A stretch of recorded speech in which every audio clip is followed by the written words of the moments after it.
Today, I want to talk to you about what may be the most emotionally charged zero-calorie topic in nutrition: Diet Coke versus Coke Zero. Well, not really. What I really want to talk about are the artificial sweeteners in them and the dozens of other zero-sugar products people consume every day. For one camp, they're a strategic tool, a way to reduce calories, manage blood sugar, and navigate a high-sugar environment more intelligently. For the other camp, they represent everything that feels wrong about modern food: artificial, engineered, and too good to be true. I'm Dr. Jake, and today we're going to talk about what we actually know about artificial sweeteners in your health from systematic reviews and randomized controlled study trials. Not alarmist influencers, not small cherry-picked studies, and no testimonials based on what sounds right. But to get things started, let's have a quick quiz. Which is classified as possibly carcinogenic? Saccharin, aspartame, or both? Leave your answer in the comments below and stick around to see if you're right. So what are we talking about? When we say artificial sweeteners, we're mostly talking about high-intensity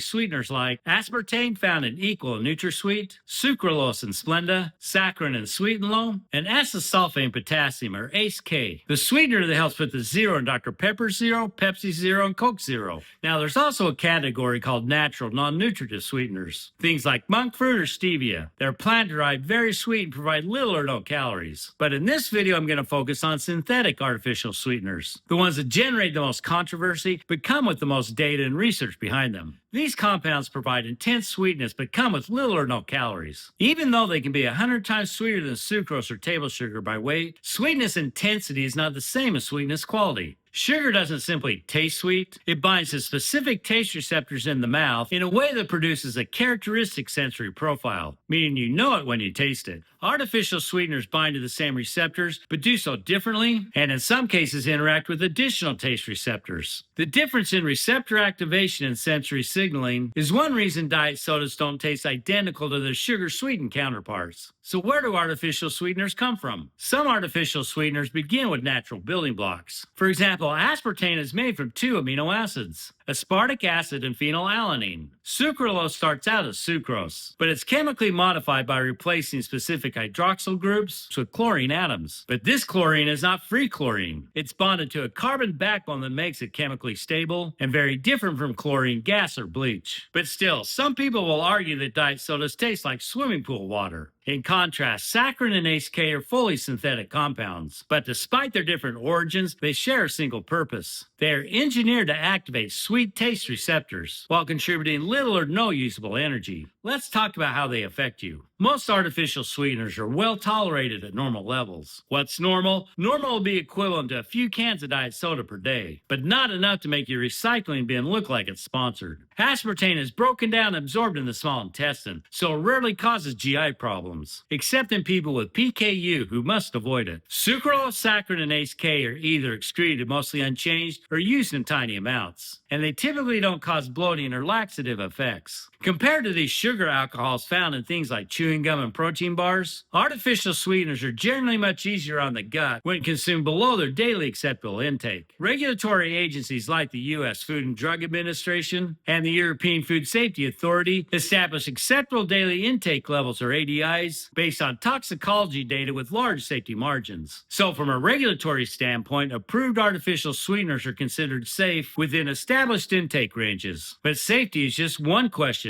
It's also important to look at metabolic effects. Let's start with weight loss and energy intake. What happens when you remove 150 to 300 calories of sugar per day and replace it with something with no sugar or no calories? Multiple randomized controlled trials show that replacing sugar with non-nutritive sweeteners reduces total energy intake and supports moderate weight loss. A 2022 systematic review and meta-analysis by Rogers found that low-calorie sweeteners reduced body weight by 2 to 3 pounds over several months when they replaced sugar in the diet. Not dramatic, not magical, but it's statistically significant and directionally consistent across randomized controlled trials. When low-calorie sweeteners replace sugar, body weight trends down, not up. If you remove 150 to 300 calories per day from sugar and don't compensate elsewhere, weight tends to decrease. Now here's an important nuance. Artificial sweeteners don't magically boost metabolism. Sorry, no amount of Diet Coke will neutralize the calories from that Cinnabon. Sweeteners simply reduce caloric load if you don't compensate by eating more later. But that's a behavioral question, not a biochemical conspiracy. This brings me to the next question.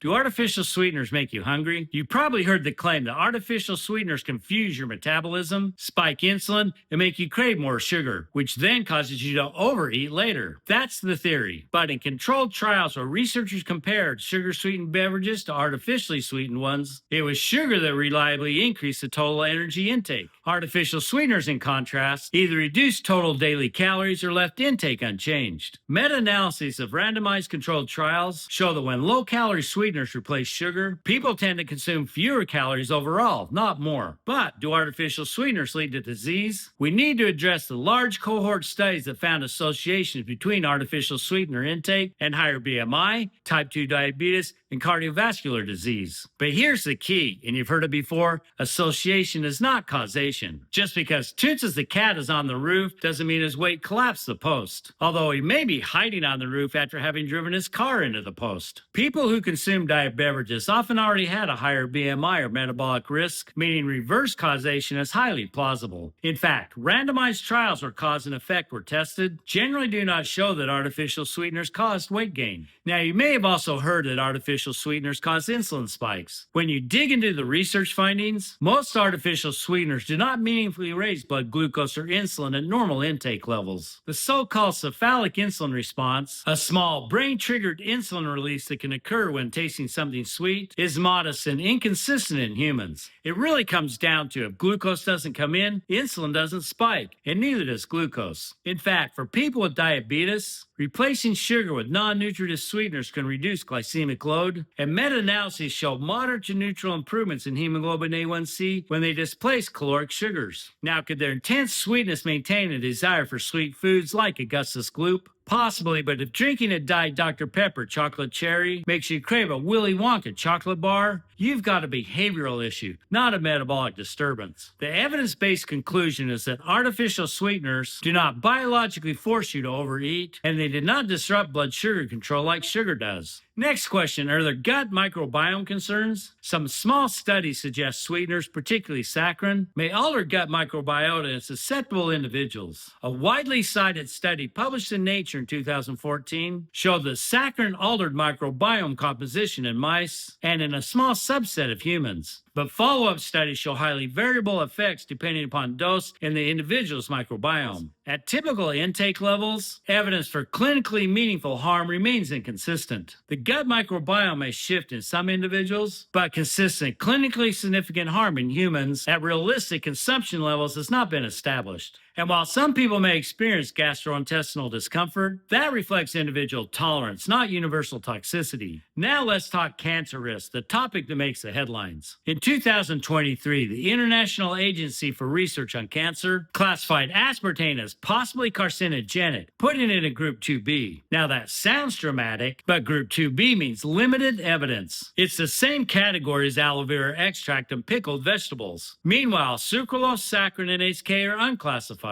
When it comes to cancer risk, dosage matters. In high enough dosages, many things cause cancer, but nobody besides the Worldwide Association for Vampires is banning sunlight, and that one actually has strong evidence. But you might say, have we really studied this long enough? It's true, we don't have multiple decade randomized controlled trials assigning individuals to chronic artificial sweetener consumption. But such trials are neither logistically or ethically feasible in nutrition science. Instead, long-term safety assessments rely on converging lines of evidence, including animal toxicology, mechanistic studies, prospective cohort data, and established acceptable daily intake thresholds. Based on the totality of evidence, major regulatory agencies continue to conclude that approved artificial sweeteners are safe when consumed within recommended limits. But remember, limits are not recommended intakes. So what do we know from the science? If artificial sweeteners replace sugar, they reduce energy intake, support modest weight loss, and lower glycemic load. They do not increase metabolic rate, melt fat away automatically, or appear to cause weight gain in randomized trials. Observational associations exist, but causality remains unproven. Microbiome effects are plausible but inconsistent, and cancer risk at approved intake levels is not supported by high-quality human evidence. Nutrition debates like this can often feel emotional because food is personal, and artificial sweeteners live where science meets skepticism, shaped as much by cultural beliefs as scientific data. But when you strip away the rhetoric and look at the data, artificial sweeteners reduce calories when replacing sugar. They do not reliably cause weight gain in randomized trials. They do not meaningfully spike glucose at normal intake levels. And cancer risk at approved doses is not supported by strong human evidence. That's not influence or opinion. That's a critical evaluation of the evidence. So if you choose to use them, do so sparingly. If you choose not to, that's fine too. Just make the decision based on evidence, not fear. Thanks for listening, and as always, my answers come from peer-reviewed research.